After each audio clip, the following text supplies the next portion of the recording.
அஸ்ஸலாமு அலைக்கும் வரஹ்மத்துல்லாஹி வபரகாத்துஹு. அன்பார்ந்த சகோதர சகோதரிகளே, செய்தியும் சிந்தனையும் என்கின்ற இந்த நிகழ்ச்சியின் வாயிலாக பல்வேறு அண்மை செய்திகளை நாம் அறிந்து வருகிறோம். இன்றைய தினம் நாம் பார்க்க இருக்கின்ற செய்தி, அண்மையிலே பிப்ரவரி 1ஆம் தேதி அன்று நம் நாட்டுடைய மத்திய நிதியமைச்சர் அவர்கள் நிர்மலா சீதாராமன் அவர்கள் 2026 2027 இந்த நிதியாண்டுக்கான பட்ஜெட்டை அவர்கள் தாக்கல் செய்தார்கள். இந்த பட்ஜெட்டை குறித்து இதில் நிறைய சிறப்பம்சங்கள்லாம் இருக்கிறது என்ற தகவல் எல்லாம் சொல்லப்படுகிறது. குறிப்பாக நிர்மலா சீதாராமன் அவர்கள் நீண்ட காலமாக நிதியமைச்சராக இருந்த ஒரு பெண் நிதியமைச்சராக இருக்கின்றார்கள் என்கின்ற தகவல் எல்லாம் சொல்லப்படுகிறது. அதே போன்று கூடுதலாக இன்னும் அதிகமாக என்ன சொல்றாங்கன்னு பார்த்தீங்கன்னா, இந்த பட்ஜெட்டு என்பது சாமானிய மக்களுடைய அன்றாட பிரச்சனைகளை தீர்க்கக்கூடிய ஒன்றாக இல்லை. மிக குறிப்பாக விலைவாசி உயர்வை கட்டுப்படுத்தக்கூடிய, வேலையில்லாத திண்டாட்டத்தை சரி செய்யக்கூடிய அந்த அடிப்படையில் அமைந்தது இல்லை என்று மறுபுறம் வலுவாக மக்களுடைய அந்த கருத்துகள் ஒரு பக்கம் எழுந்திருக்கிறது. அப்ப இந்த பட்ஜெட்டில் இன்னும் சில கேள்விகள், மக்கள் எழுப்பக்கூடிய கேள்விகளை குறித்து நாம பார்க்க இருக்கிறோம். என்ன கேள்விகள் அப்படின்னு பார்த்தீங்கன்னா, இந்த பட்ஜெட்டு குறித்து நாம பார்க்கும்போது, ஒரு நிர்வாகம் இருக்கும்போது, ஒரு அரசாங்கம் இருக்கும்போது, அவர்கள் நாட்டு மக்களுடைய அவங்களுடைய அந்த பணிகளை செய்வதற்கு பட்ஜெட் என்பது மிக அவசியமான ஒன்றாக இருக்கிறது. பொருளாதார செலவுகளை குறைக்க வேண்டும், இந்தந்த துறைக்கு இந்த நிதியை ஒதுக்க வேண்டும் என்று சொல்லி பட்ஜெட் என்பது மிக அவசியமான ஒன்றாக இருக்கிறது. ஆனா இந்த பட்ஜெட்டினால் மக்கள் அடைந்த பயன் என்ன? இதுல எல்லாரையும் சரிசமமாக பார்த்து பொது பார்வையாக எல்லா மாநிலத்திற்கும் நிதி ஒதுக்கப்படுகிறதா?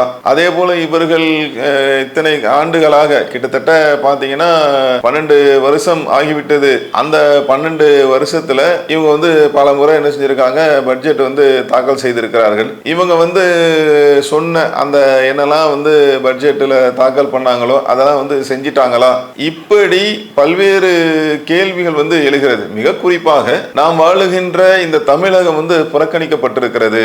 மெட்ரோ போன்ற பணிகள், இன்னும் சில பணிகள் தமிழகத்தை என்ன செஞ்சிட்டாங்கன்னா அதற்கெல்லாம் நிதி ஒதுக்காமல் தமிழகத்தை புறக்கணித்திருக்கிறார்கள் என்ற கருத்தும் வெகுஜன மக்கள்கிட்ட இருந்து மிக வேகமாக அதிகமாக கொண்டு இருப்பதை நாம பார்க்கலாம். அப்ப இந்த கேள்விகள் எல்லாம் நம்ம புறம் தள்ளக்கூடிய ஒன்றாக இல்லை. கண்டிப்பாக இது யோசிக்க வேண்டிய, சிந்திக்க வேண்டிய ஒரு கேள்வியாக இருக்கிறது. உதாரணமா இந்த பட்ஜெட்டை தாக்கல் செஞ்ச இவங்க நிர்மலா சீதாராமன் அவர்கள் ஒரு மாற்றத்தை ஏற்படுத்தினார்கள். என்ன மாற்றம் இது அப்படின்னு பாத்தீங்கன்னா, அதாவது சூட்கேஸ்ல தான் இந்த பட்ஜெட் அந்த நகல் இருக்குல்ல, காப்பிகள் இருக்குல்ல, பேப்பர்ஸ் இருக்குல்ல, அதையெல்லாம் சூட்கேஸ்ல வச்சுதான் என்ன செய்வாங்க, கொண்டு வந்தார்கள். இந்த வாட்டி இவங்க நிர்மலா சீதாராமன் அவர்கள் என்ன செஞ்சிருக்காங்கன்னா, துணியால் ஆன ஒரு பையில வச்சு என்ன செஞ்சிருக்கிறாங்க, அவங்க கொண்டு வந்தாங்க.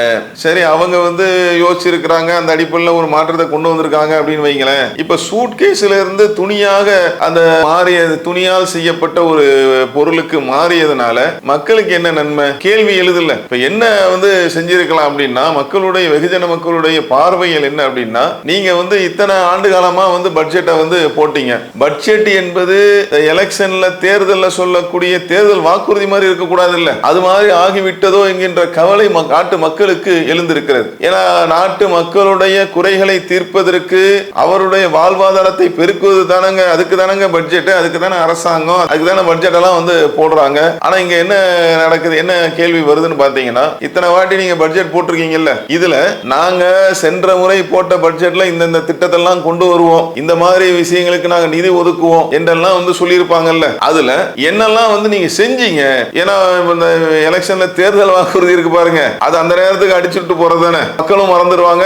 கொஞ்ச நாள் போச்சுன்னா அப்புறம் சொன்ன நபர்களும் அதை மறந்து விடுகிறார்கள். அப்ப அந்த மாதிரி இல்லாம ஒரு நாட்டுடைய பட்ஜெட் என்று சொல்லும் போது, இதுவரைக்கும் இதெல்லாம் நாங்க சொன்னோம் பாருங்க, 100 சொன்னோம். உதாரணத்துக்கு நாங்க 75 முடித்து விட்டோம், இன்னும் பெண்டிங் 25 இருக்கிறது. அதோடு சேர்த்து இப்போது 50 நாங்க புதுசா சேர்த்து நாட்டு மக்களுக்கு பயன் தரக்கூடிய ஒன்றாக இந்த பட்ஜெட்டை நாங்கள் தாக்கல் செய்கிறோம் அப்படின்னு இருந்தா நாட்டு மக்களுக்கு என்னன்னா ஒரு குடிமானம் கிடைக்கும். முன்னாடி எல்லாம் மிகுந்த ஒரு எதிர்பார்ப்பு இருக்குங்க. பட்ஜெட் தாக்கல் செய்யப்படுகிறது என்று சொன்னாலே நாட்டுடைய பொதுமக்கள் அனைவரும் என்ன செய்வாங்க, மிகுந்த ஒரு எதிர்பார்ப்போடு இருப்பார்கள். ஆனா இப்ப நாளடைவில் என்ன ஆயிடுச்சு அப்படின்னு பாத்தீங்கன்னா, ஏன்னா இவங்க வளமையா வார்த்தையில தான், வார்த்தை ஜாலம்னு சொல்லுவாங்கல்ல, வார்த்தையில தான் நாங்க அதை செய்வோம் இதை செய்வோம் என்று இருக்கிறதே தவிர்த்து, ஆனா உண்மையா நிஜமா அது செயல்பாட்டுல வரமாட்டுது. அந்த மாதிரி தான் இந்த வாட்டி சொல்லி இருக்கக்கூடிய அந்த பட்ஜெட்லயும் விலைவாசியை கட்டுப்படுத்தக்கூடிய, வெகுஜன மக்களை கணக்கு பண்ணி சொல்லக்கூடிய, அவங்களுடைய வாழ்வாதாரம் உயர்வதற்கு, வேலையில்லா திண்டாட்டங்களை சரி செய்வதற்கு அதுக்கான ஒன்றும் இல்லை. அது இல்லாம மிக முக்கியமாக எழுப்பக்கூடிய மற்றொரு கேள்வி என்னன்னு பாத்தீங்கன்னா, மக்களுடைய மிக அடிப்படை தேவையாக இருக்கக்கூடிய கல்வி, அதே மாதிரி சுகாதாரம், அதே மாதிரி பொருளாதாரம், இதெல்லாம் என்ன மேம்பட்டு இருக்கிறது? இத்தனை ஆண்டு காலமாக பட்ஜெட் போடுறாங்க. சரி, இப்போ நாங்க அதுக்கு இவ்வளவு ஒதுக்குறோம், அதுக்கு இவ்வளவு ஒதுக்குறோம். நாட்டுடைய அந்த நிர்வாகத்திற்கு அவங்களுக்கு பட்ஜெட் தேவைதானு வைங்க. இப்ப நம்மளுடைய கேள்வி என்ன, பொதுமக்களுடைய கேள்வி என்னன்னு பாத்தீங்கன்னா, இந்த நாட்டு குடிமக்களாக பொதுமக்களாக இருக்கக்கூடிய அவர்களுடைய அடிப்படை கல்வி, அடிப்படை தேவையாக இருக்கக்கூடிய சுகாதாரம், அதே மாதிரி அவங்களுடைய உணவு சம்பந்தமான அந்த விஷயங்கள், இதெல்லாம் என்ன மேம்பட்டு இருக்கிறது? இப்போ இப்படி ஒரு கேள்வி வருது. நீங்க இத்தனை பட்ஜெட் போட்டு இதெல்லாம் நாங்க சரி பண்ணிட்டோம் அப்படின்னு சொல்ல இயலுமா? நாங்க இதையெல்லாம் இந்த மாதிரி பட்ஜெட்லாம் போட்டு மக்களுக்கு இந்த மாதிரி தரமான சுகாதாரம் கொடுப்பதற்கு, தரமான கல்வி தருவதற்கு, தரமான உணவை வழங்குவதற்கு, அவருடைய உணவு தேவையை உறுதிப்படுத்துவதற்கு நாங்க இந்த மாதிரி எல்லாம் திட்டம் போட்டோம், பட்ஜெட்ல நாங்க அறிவிச்சோம், இதுவரைக்கும் நாங்க இதை நிறைவேற்றி இருக்கிறோம் சொல்ல முடியுமா? இப்படி பல்வேறு கேள்விகள் என்ன செய்து எழுகிறது. அதே போல மிக குறிப்பாக நீங்க பாத்தீங்க அப்படின்னா, தமிழகம் புறக்கணிக்கப்பட்டிருக்கிறது என்கின்ற அந்த குரல், என்கின்ற அந்த செய்தி மிக வலுவாக கொண்டு இருக்கிறது. இங்க இருக்கக்கூடிய தமிழக முதல்வராக இருந்தாலும் மற்றும் அரசியல் பிரமுகர்கள், அதே போல பொருளாதார ஆலோசனை செய்யக்கூடிய இப்ப இங்க எல்லாருமே என்ன சொல்றாங்க, தமிழகம் என்ன செய்யப்பட்டிருக்கு, புறக்கணிக்கப்பட்டிருக்கிறது.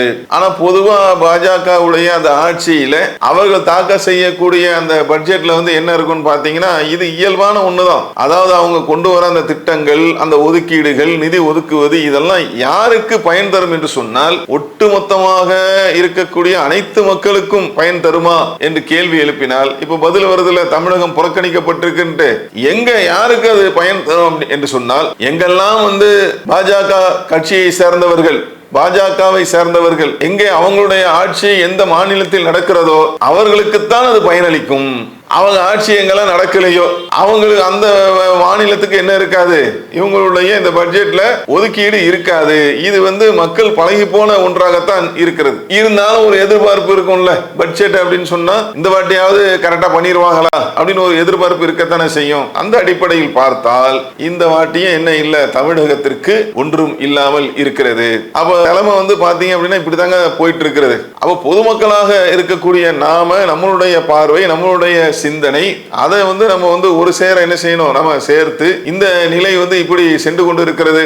இந்த பட்ஜெட்லயே நிலைமை இப்படிதான் இருக்கு. சராசரி சாமானிய மனிதர்களுக்கான ஒண்ணு இல்லாம இருக்கிறது. மக்களுடைய அடிப்படை தேவையாக இருக்கக்கூடிய சுகாதாரம், கல்வி, உணவு போன்ற விஷயங்கள்ல கவனிக்கத்தக்க ஒரு அம்சங்கள் இல்லாமல் இருக்கிறது. அதே போல சில மாநிலங்கள் புறக்கணிக்கப்பட்டிருக்கிறது. மிக குறிப்பாக தமிழகம் புறக்கணிக்கப்பட்டிருக்கிறது. ஆகவே இது போன்ற நிலையை தான் என்ன செய்யறாங்க இவங்க, பாஜகவுடைய ஆட்சியிலே அதில் வங்கி வகிக்கக்கூடிய மத்திய அமைச்சராக இருக்கக்கூடிய, நிதி அமைச்சராக இருக்கக்கூடிய நிர்மலா சீதாராமன் அவர்கள் தாக்கல் செய்த இந்த பட்ஜெட்டிலும் இது போன்ற நிலை தான் இருந்து கொண்டிருக்கிறது. ஆகவே மக்கள் என்ன செய்யணும், நம்ம மக்களுடைய அந்த சிந்தனைக்கு இந்த செய்திகளை தருகிறோம். மக்கள் இதை புரிந்து கொள்ளக்கூடியவர்களாக, ஏன்னா மக்கள் பல கேள்விகள் வருது, வெகுஜன மக்களுக்கு பல்வேறு கேள்விகள் எழுகிறது. அப்ப இப்படி ஒரு பார்வையும் இருக்கிறது என்பதை மக்களுக்கு தகவலாக சொல்லி இந்த நிகழ்ச்சியை நிறைவு செய்கிறோம். அஸ்ஸலாமு அலைக்கும் வரஹ்மத்துல்லாஹி வபரகாத்துஹு. அல்லாஹு அக்பர், அல்லாஹ்